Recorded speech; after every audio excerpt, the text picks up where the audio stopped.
Welcome to La Trobe University in Melbourne. My name is Jan Libich and I'm privileged to have Dr. Andrew Lee. Welcome, Andrew. Thanks for joining us. It's a pleasure. Most people see you now as a politician due to your seat in the Australian House of Representatives for the Labor Party. But it should be mentioned that you were actually previously an economics professor at the Australian National University and I think one of the most prolific economics researchers. So what we're going to be doing today, we're going to try to merge your expertise in both economics and politics, and we're going to focus on economic policy. And specifically, we're interested in how academic research can actually contribute to policy design and improve policy outcomes. So let's start with education. In one of your papers, I think 2006, with Chris Ryan, you're looking at the quality of school teachers in Australia. And you find a downward trend, you find a decline in the quality of the teachers. And then you look at the various possible explanations and you come up with teachers' pay as one of the variables. So can you tell us what teachers' pay what happened to teachers' pay over time and how it may link to teachers' quality? Absolutely. So the story of the academic aptitude of new teachers is that in 1983, the typical teacher was at the 70th percentile of the aptitude distribution in the top 30% of her class. By 2003, she was at the 62nd percentile, the top 38% of her class. And Chris and I talk about a number of possible explanations, but one is this trade-off that policymakers made from the late 1980s to the early 2000s between cutting class sizes but not increasing the overall salary budget commensurately. So roughly you saw a 10% cut in teacher pay relative to other occupations and a 10% cut in class size. So it's almost like the new teachers were being paid out of the wallets of the existing teachers. And then you had some other factors going on. You had the fact that gender pay discrimination in the professions was rampant in the 1950s and 1960s. So it was almost like we were corralling Australia's most talented women into teaching and nursing. And as those gender pay gaps fell, we then saw a drop-off in the share of super talented women entering teaching. And thirdly, I think there's also an increase in earnings inequality in the rest of the labour market, which posed a particular challenge for teaching, which has traditionally operated off uniform salary schedules. So let's think of the consequences. You have a 2009 paper where you're actually looking at the student outcomes. So you look at the numeracy and literacy scores for Australian school children. And you find a worrying trend. You find that there has been a decline in the scores, and given the increases in the expenditure per student, it would kind of at face value it would imply a fall in school productivity. So can you tell us a little bit about that and maybe how that actually links to your previous study about lowering teachers' pay? Yes, yes, and it's school productivity is one of these ugly phrases that economists love and educational policymakers hate.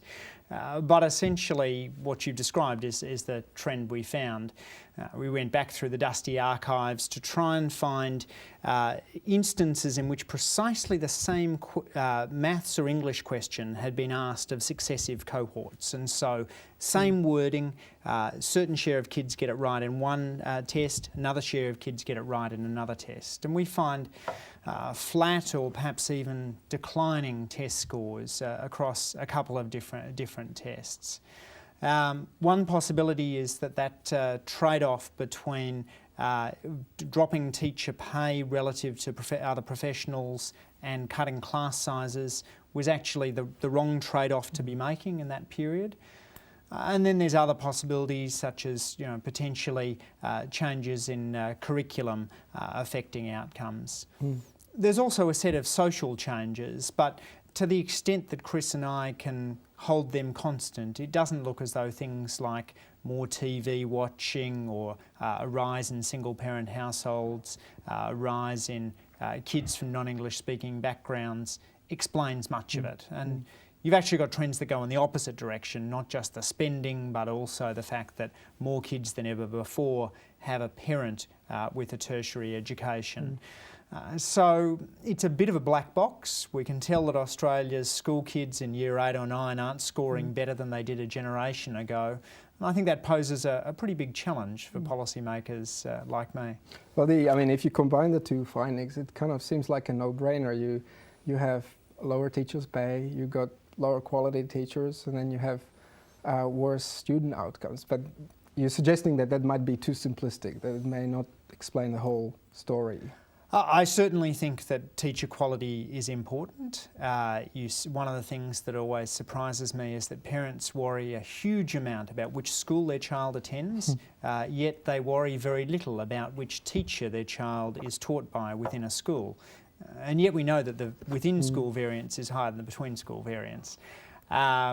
So I think that does suggest that we ought to be focusing on teacher quality. I think programs such as Teach for Australia and Teach Next are important in attracting alternative career entry. I think it's really also important to think about retention of great teachers in the profession, and that's a key issue for policymakers. It's not the only one. Test score accountability, the right level of principal autonomy matters as well. But teacher quality is pretty much my number one educational issue. Okay, so this would be some of the policies to try to reverse this trend. You mentioned class size. Does that matter so much as much as it was believed? Certainly, we know that cutting class sizes down from 40 to 30 has a big impact on student outcomes. Cutting class sizes once they fall below 30 probably has smaller impacts. The research is varied. You have Tennessee Project STAR suggesting still positive effects from going from 22 down to 18. But I think now you're probably down to a point where you want to think about teacher quality and teacher pay as being the top priority. Okay. One of the critiques of the approach, and that's not just the Labor Party's approach, that's an approach across the globe, is more over a kind of top-down approach where the politicians kind of have an idea of what the education system should look like, and they try to impose it. And a lot of critique is around kind of school autonomy, and there is some evidence that it is important for schools to have the autonomy to set various things like exams and other things. What do you think about this trade-off? Determining the right level of school autonomy is the most important thing, and that partly turns on what principals feel they're able to do. If you've got a principal who is comfortable managing the lawn mowing contracts and wants the flexibility to save money on lawn mowing so they can spend it on textbooks, then that's fine. But if you've got a principal who mainly wants to be an educational leader and actually doesn't want to spend a lot of their time working out how the budget's going to look, then you don't want to thrust upon that principal more autonomy than they're ready to handle. So I think this is one of those areas where the people who become principals are important to thinking about the autonomy we should give them. Okay. Let's just move to tertiary education, because there are similar themes that apply. You have a study, if I'm correct, from 2007, where you look at the various returns to education. And specifically regarding tertiary education, you find that there's a high personal benefit, something in the order of 15% increase in salary for every year of tertiary education. Now, in regards to that, there's a recent Grattan Institute report that is making the very same kind of reporting the same findings, and they argue based on that we can actually start reducing the educational subsidies because students are basically getting all the private benefits, so we don't need subsidies. What's your view on this? So clearly the private benefits are very large. As you said, 15% a year, so a 3-year bachelor's degree is earning a student something in the order of up to 50% increase in earnings. And most of that is through productivity. Then the question is, how much are the private returns also matched by social returns? And sadly, the social returns are easier to list than they are to measure. So you can list returns such as better productivity, so If you have more education and we're sitting next to one another in adjoining cubicles, I might learn a lot from you and become more productive. Higher education might also mean that you have less of an impact on the healthcare system. It's probably unlikely to have much of an impact on crime. Increased secondary schooling, I think, could well have social payoffs in crime. I'm less sure about universities. And there might be political participation payoffs, of which I think we're fairly uncertain. So all of that adds up to, I think, big confidence intervals around what the social payoff to education is. The Grattan Institute report seems to take a very strongly rational view on debt. It seems to say we can ramp up student contributions without affecting equity outcomes. But what I worry about is that there might be some degree of debt aversion, which, even if it isn't backed up by a rational model, could still lead kids from disadvantaged backgrounds to balk at a high sticker price and to refuse to take on a university education that would be good for them and would have big social payoffs. But I mean, I think the report does a pretty good job trying to present evidence that people from lower socio-economic backgrounds would not be disadvantaged, and it wouldn't impact too much on their actually entering university. And there's also international evidence to that effect. So, you're still worried that could occur. But they're testing out of sample, Jan. So the two best experiments we have are the ones that Bruce Chapman and Chris Ryan look at. The introduction of HECS and then the introduction of differential HECS in the late 1990s, which sees higher HECS bills again. But those increases are of a much smaller magnitude than is proposed in the Grattan Institute report. So students, now may be asked at the end of their university education to pay back a debt equivalent to a small car. I don't think that then tells us that we could increase their debt to be enough to pay off a small plane, and they wouldn't balk at it. Okay. Let's move to other microeconomic policies. You were quite instrumental in your research in highlighting the fact that some government policies, if badly implemented, can have severe distortionary effect on people's behavior. And the study that pops into my mind is your 2006 study, I think, with Joshua Gans, where you look at the introduction of the baby bonus and the timing of births. Can you tell us a little bit what it was about? Sure. So the baby bonus study centres around a policy change put in place by the Howard government, where they said any baby born on or after the 1st of July will receive $3,000. And they were asked, what about a baby born on the evening of the 30th of June? And the minister was very clear that such a family would not receive the baby bonus. And there were rumours around this time that this had caused shifting of births and overcrowding in maternity wards. Joshua was very close to the issue because his wife had one of their children in the July just after the baby bonus came into effect. Was he one of those that was moved? Well, they had some difficulty getting an obstetrician at the time. And that's indeed what we find from the data. This is one of those studies where you actually don't need much fancy econometrics. There is one day in Australia in which more babies were born than any other day in Australian history, and that's the first day the baby bonus was introduced. You just see the graph spike up, and then what's troubling is that you see the birth rate higher even in the second week of July than it should have been, suggesting that of the 1,000 births that were shifted from June into July, a non-trivial share, maybe a few hundred, was shifted by a couple of weeks.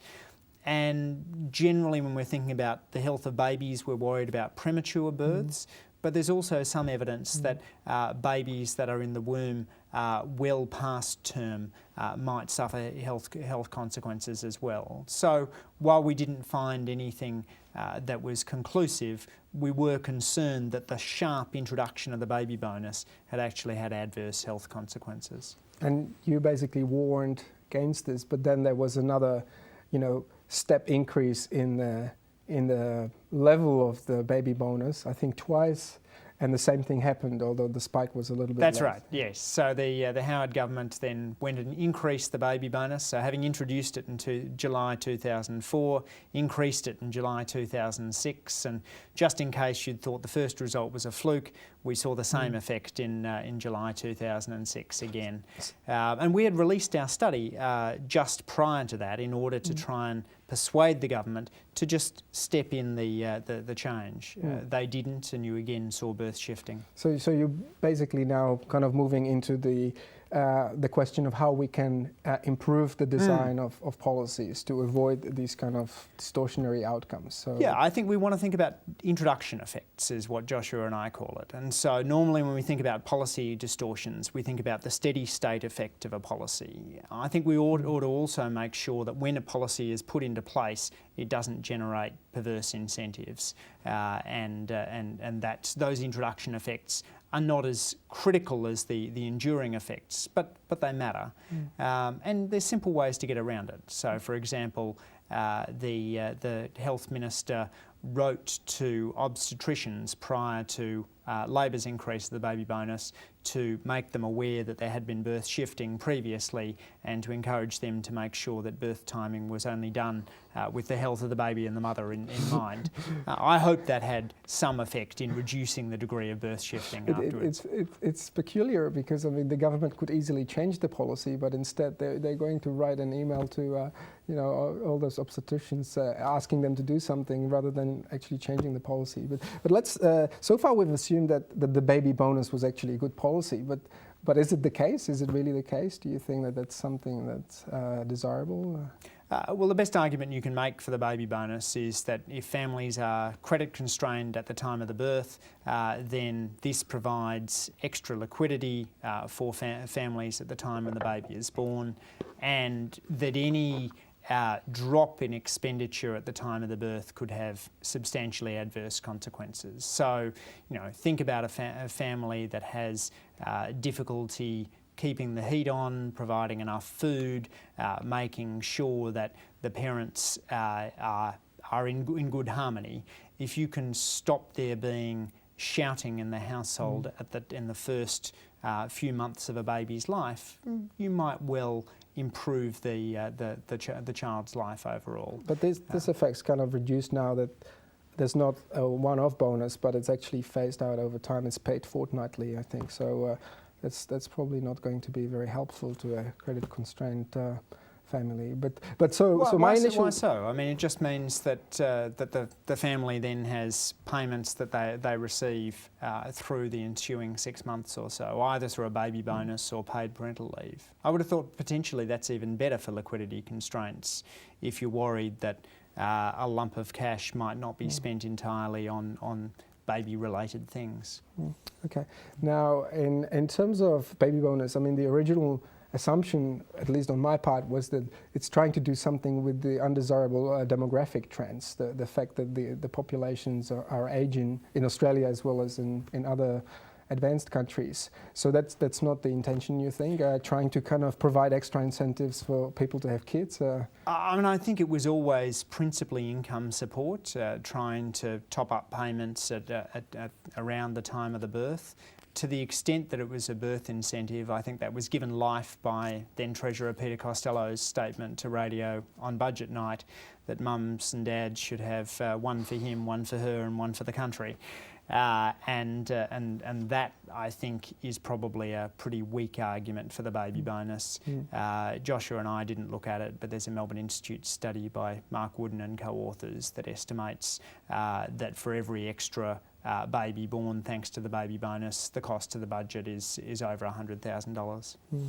So, talking about the demographic trends, are there any other policies that you can think of that can be maybe implemented or reformed to try to cater for the fact that when baby boomers retire, it's going to have a pretty big impact, negative impact on the budget?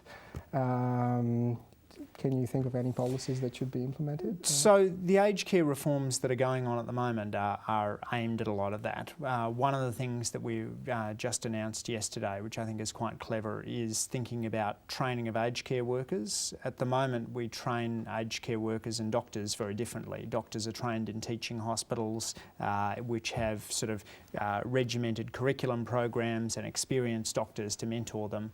Aged care workers tend to just find themselves in whatever aged care home they work in.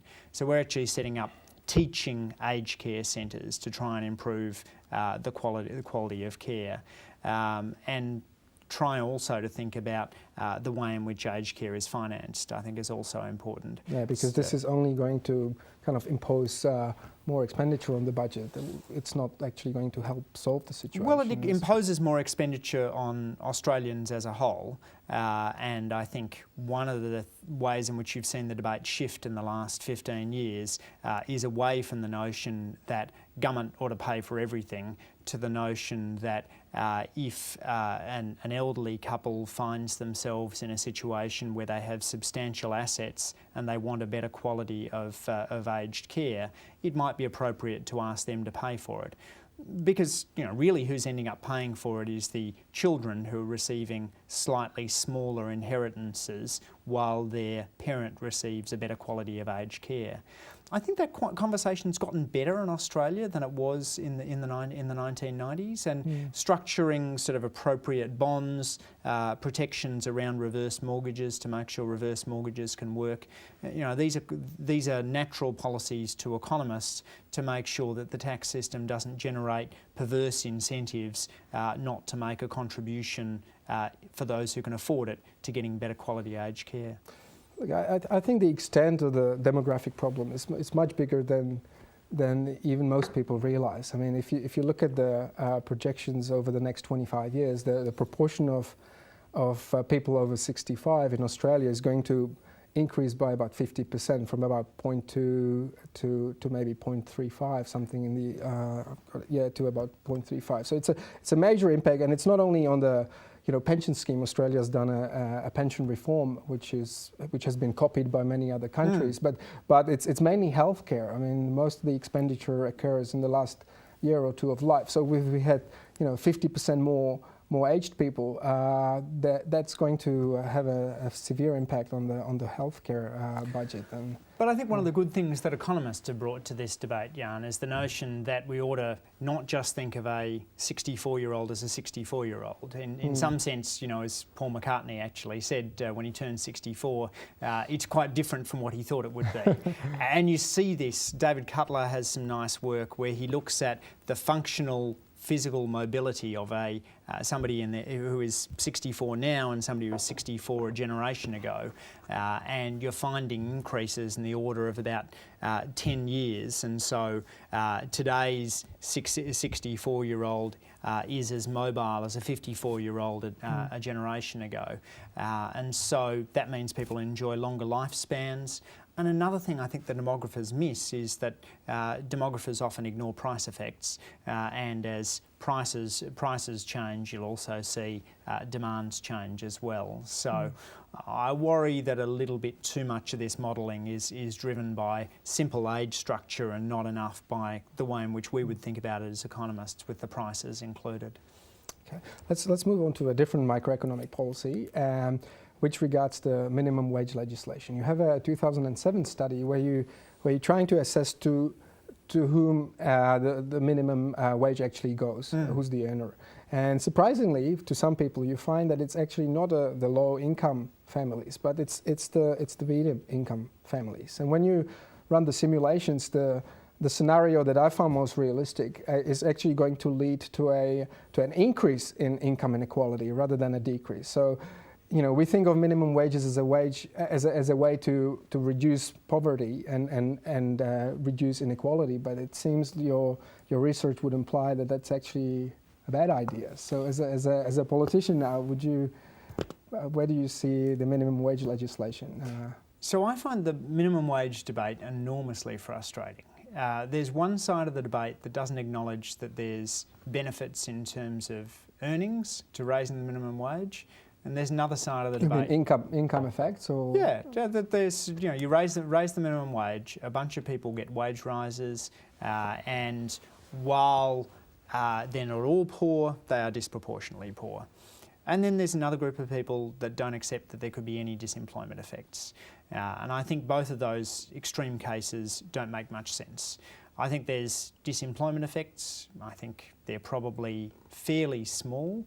I think there's also positive wage effects, although it actually turns out we have no studies in Australia looking at what the wage effect is, and understanding better how much of a minimum wage increase flows through into wage packets is really important. You can write theoretical models in which the answer is none, or in which the answer is all.